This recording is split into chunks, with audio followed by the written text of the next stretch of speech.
will be plenty of time to assess how this happened and what went wrong. But our focus today and in the days ahead needs to be squarely on saving lives.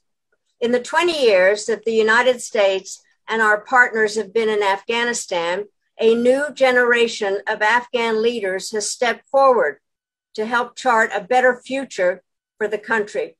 Their ranks include women's rights activists, independent journalists, anti-corruption crusaders, and democracy advocates. Most of these people did not work directly for the US government or for our NATO allies, but their lives are now imperiled by the Taliban's advance, and they need to be evacuated from the country before it's too late.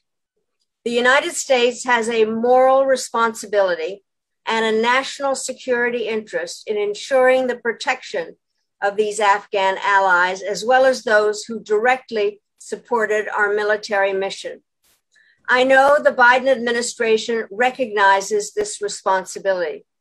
American diplomats and military personnel are working around the clock to secure the Kabul airport and implement the safe and orderly evacuation that the president has directed. This is obviously not a simple undertaking. It requires a Herculean effort, not only by our forces on the ground, but by the entire US government, including both the executive and legislative branches. The commitment and support of Congress has been and will continue to be essential to seeing this mission through, as has the active involvement of many NGOs which are represented on this call today. We will also need the support and assistance of other countries which are stepping forward to provide temporary hosting and transit. And I especially want to recognize our friends in Canada and the Balkans, including Albania, Kosovo, and North Macedonia, for their generosity and willingness to help. I hope and expect other countries, including the United States and the major Western powers, to do their part.